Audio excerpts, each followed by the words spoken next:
আসসালামু আলাইকুম, welcome to ইংলিশোলজি।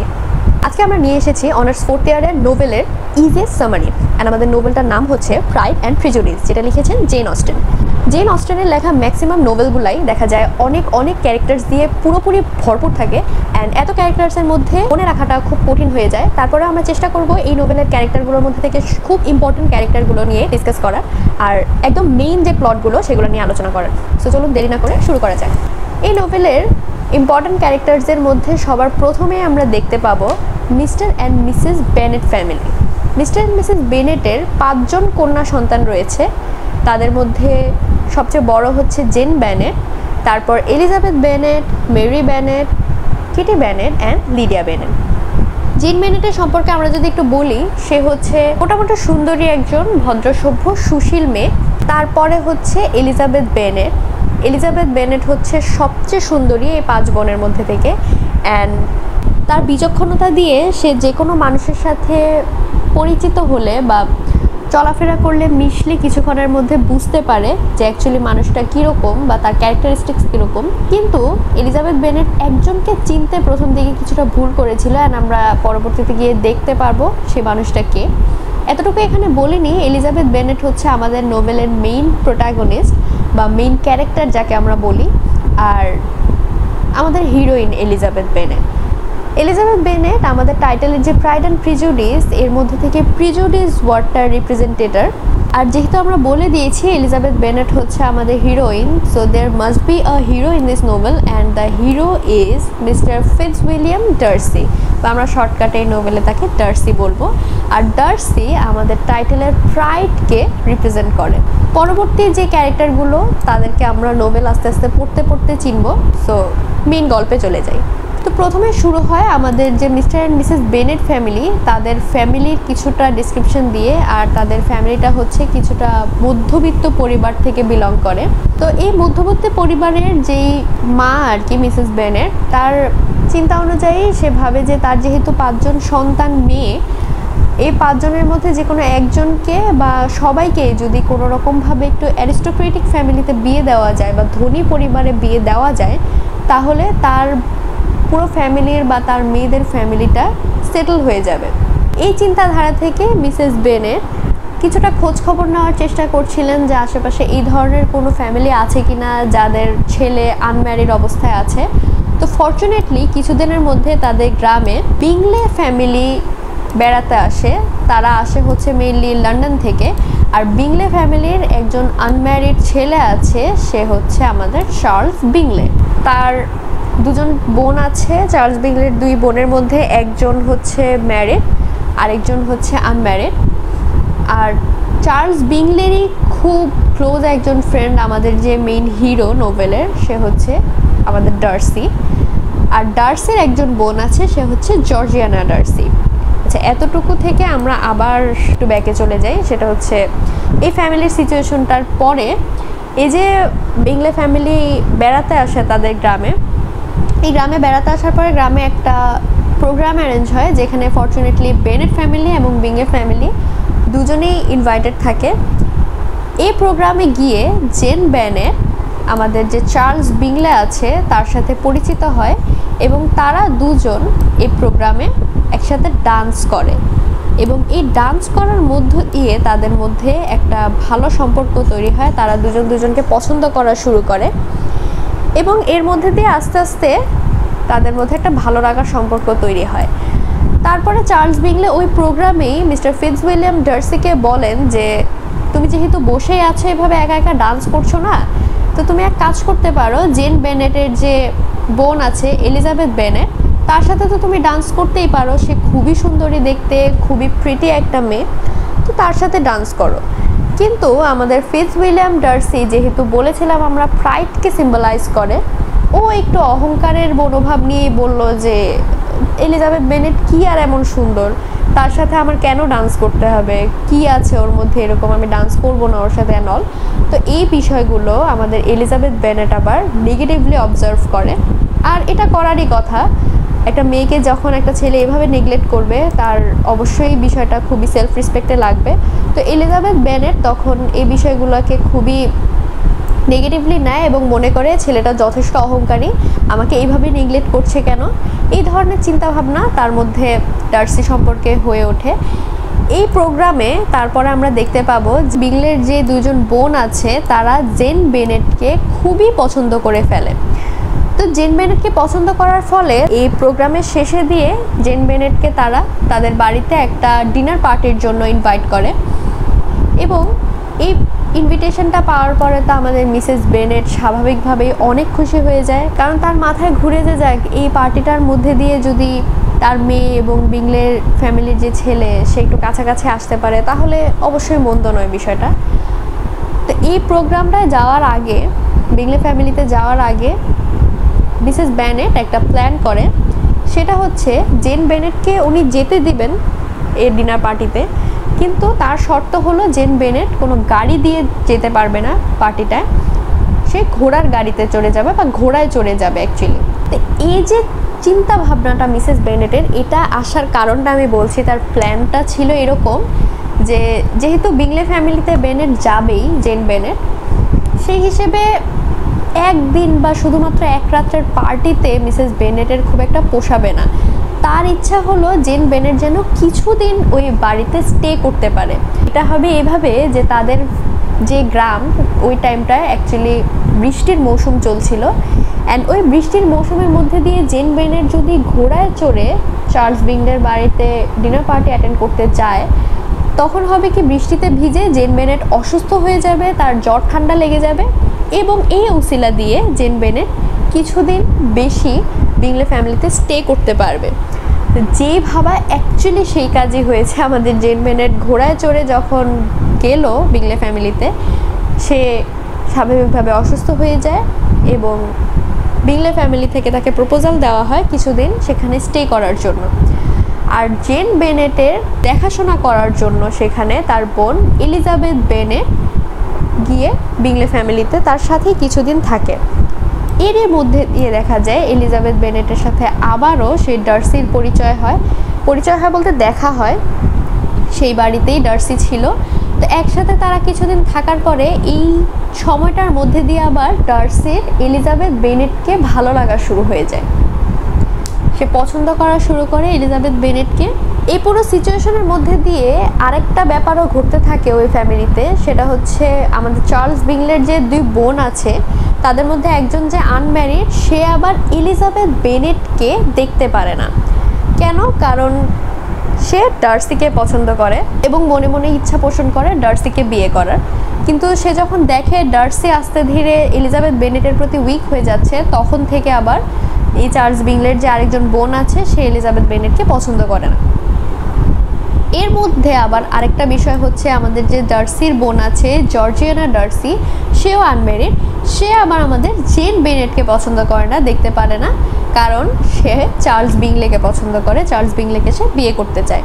তো এই পুরো পরিস্থিতিটার মধ্যে দিয়ে দেখা যায় তাদের যে এক সপ্তাহের বিংলে ফ্যামিলিতে থাকার বিষয়টা শেষ হয়, তারপর তারা নিজেদের মতো বাড়ি ফিরে আসে। এর মধ্যে দিয়ে আমাদের নোভেলে নতুন একটা ক্যারেক্টারের আগমন ঘটে, সে হচ্ছে কোলিন্স।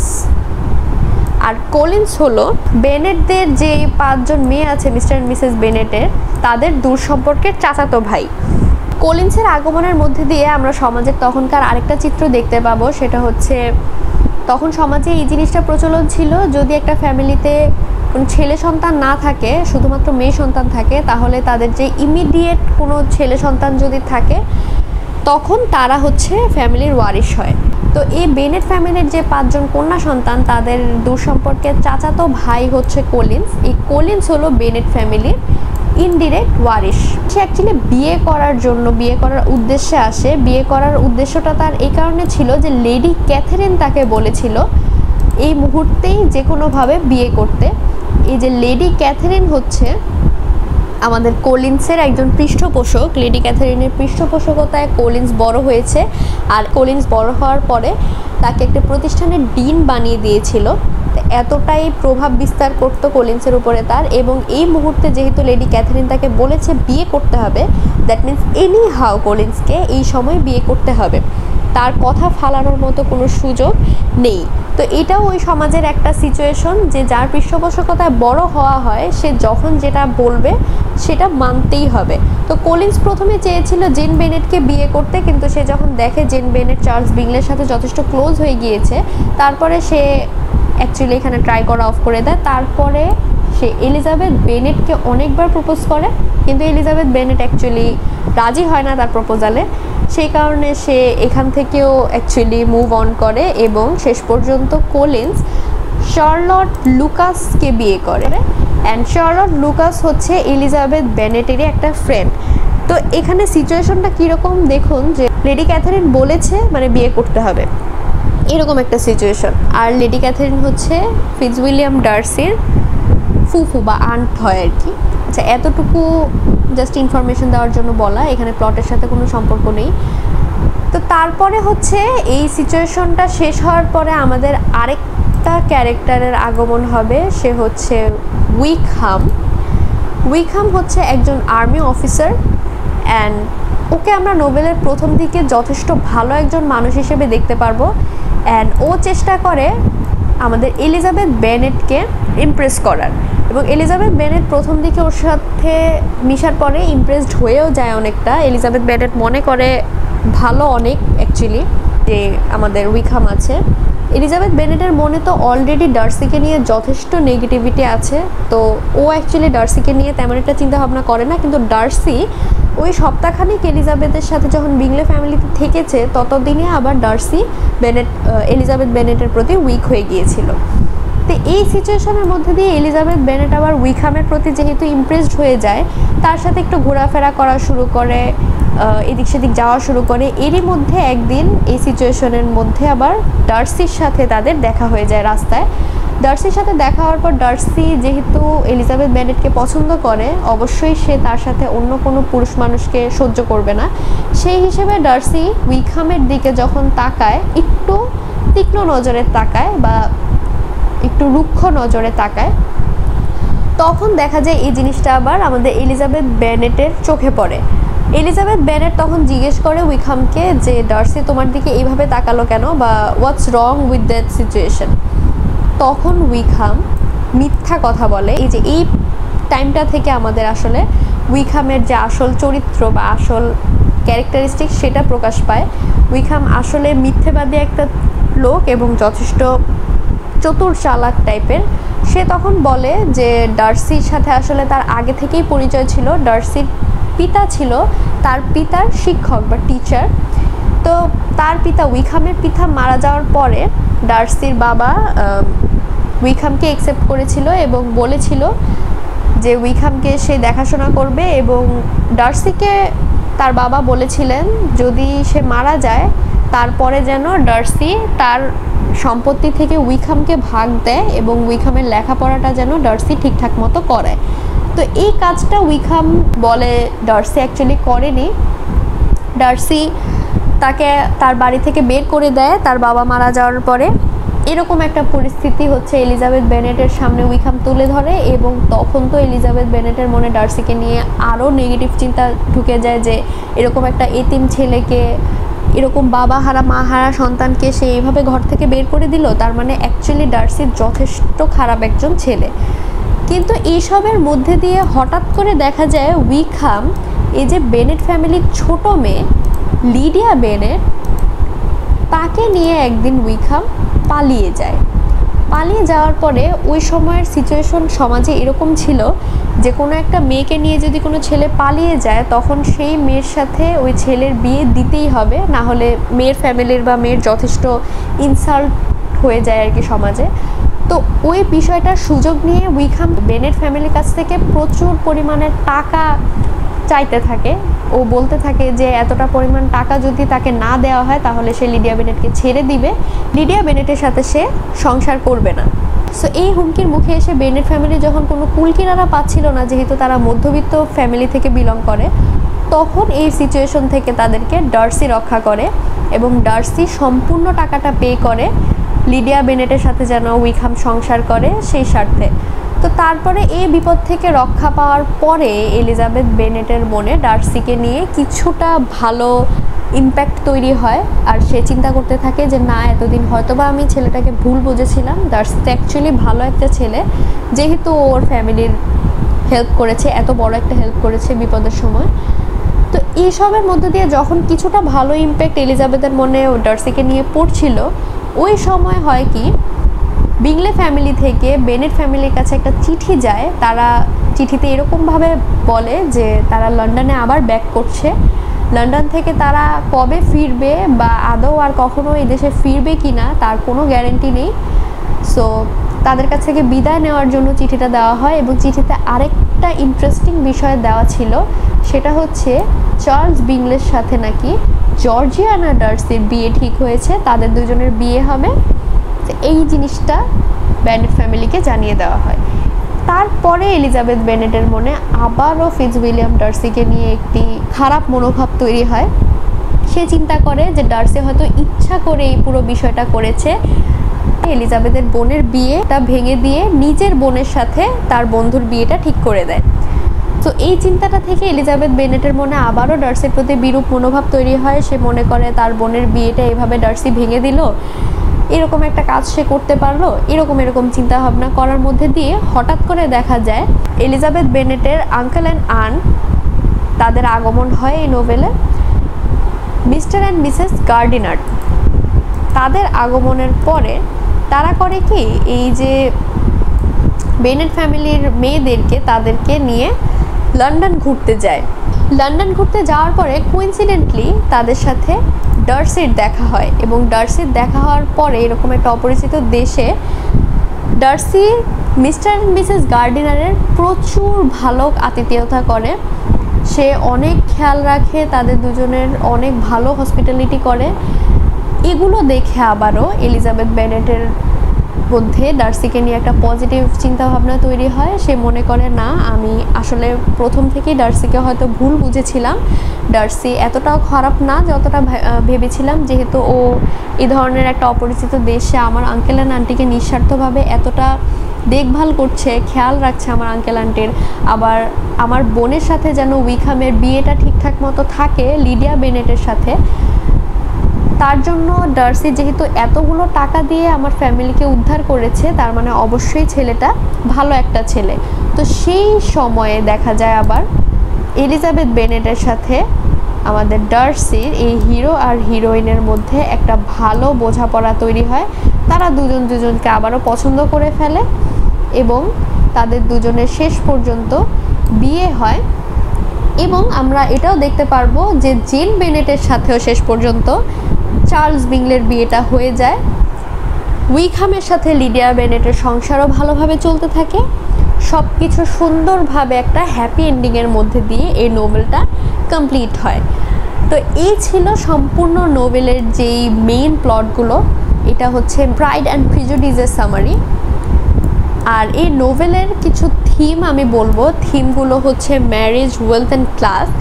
এই নোভেলের মধ্যে দিয়ে বিয়েটাকে খুব হাইলাইট করা হয়েছে। ওই সময়ের ওই সোসাইটিতে বিয়ে নিয়ে কী ধরনের চিন্তাভাবনা ছিল, ওয়েলথটা বা সম্পদটা একটা ফ্যামিলিতে বা দুইটা ফ্যামিলির মধ্যে কতটা ডিফারেন্সেস তৈরি করতো, এবং ক্লাসেরও একটা ব্যাপার ছিল। ওই সময়ের সোসাইটিটা ক্লাস সম্পর্কে অনেক বেশি চিন্তাভাবনা করতো। যেমন এই যে প্রথমে আমরা দেখলাম ডার্সি এলিজাবেথ বেনেটকে পছন্দ করা শুরু করেছিল ঠিকই, তারপরেও সে চিন্তা করতো যে এলিজাবেথ বেনেট অ্যাকচুয়ালি কী ধরনের ফ্যামিলি থেকে বিলং করে, তার ক্লাসের সাথে, তার লেভেলের সাথে, স্টেটাসের সাথে এলিজাবেথের লেভেলটা ম্যাচ করে কি না। এই ধরনের চিন্তাভাবনাগুলো দিয়ে ওই সময়ের যে সমাজের চিত্রটা এই নোভেলে ফুটিয়ে তোলা হয়েছে। সো এই ছিল এই নোভেলটার থিম অ্যান্ড সামারি। আরেকটা বিষয় আমি একটু এখানে আপনাদের জন্য লিখে রেখেছি, সেটা হচ্ছে কার সাথে শেষ পর্যন্ত কার বিয়ে হলো, ম্যাচ হলো। সেটা হচ্ছে বেনেট ফ্যামিলির বড় মেয়ে জেন বেনেটের সাথে বিংলে ফ্যামিলির ছেলে চার্লস বিংলের বিয়ে হয়েছে। এলিজাবেথ বেনেটের সাথে মিস্টার ফিটজউইলিয়াম ডার্সির বিয়ে হয়েছে। এই দুজনই হচ্ছে আমাদের নোভেলের main protagonist, hero and heroine. এরপরে আমরা দেখব বেনেট ফ্যামিলির সবার ছোট মেয়ে লিডিয়া বেনেটের সাথে উইকহাম যথেষ্ট ছলনা করেই একটা বিয়ে সম্পন্ন করে। তারপর সংসার টিকিয়ে রাখার জন্য ডার্সি তার হেল্প করে। তারপরে আরেকটা প্লট ছিল আমাদের কলিন্সের, এই যে বেনেট ফ্যামিলির যে চাচাতো ভাই তার সাথে শার্লট লুকাসের বিয়ে হয়। সো এই ছিল বিবাহিত যে সিচুয়েশনগুলো এই নোবেলের। আর সম্পূর্ণ নোবেলটা তো বললামই প্রাইড অ্যান্ড প্রিজুডিস নিয়ে, অহংকার এবং ভুল বোঝাবুঝি, প্রতিশোধ, এই জিনিসগুলো নিয়ে এই পুরো নোবেলটা। অ্যান্ড তৎকালীন সমাজের যে চিত্র ওইটাও এই নোবেলের মধ্য দিয়ে অনেকটা ক্লিয়ারলি ফুটিয়ে তুলেছেন আমাদের জেন অস্টেন। সো আজকের জন্য এতটুকুই ছিল আমাদের প্রাইড অ্যান্ড প্রিজুডিসের সামারি। আশা করি আমি যথেষ্ট ইজিলি সামারিটা আপনাদেরকে বুঝাতে পেরেছি, ক্যারেক্টারগুলোকে সুন্দরভাবে তুলে ধরতে পেরেছি। ইনশাল্লাহ নেক্সট এরকম আরও সামারি ভিডিও পেতে প্লিজ চ্যানেলটি সাবস্ক্রাইব করে রাখুন, ভিডিওটি লাইক কমেন্ট শেয়ার করে দিন। পরবর্তী ভিডিওতে দেখা হবে ইনশাল্লাহ। ততদিন পর্যন্ত ভালো থাকুন, সুস্থ থাকুন। আসসালামু আলাইকুম।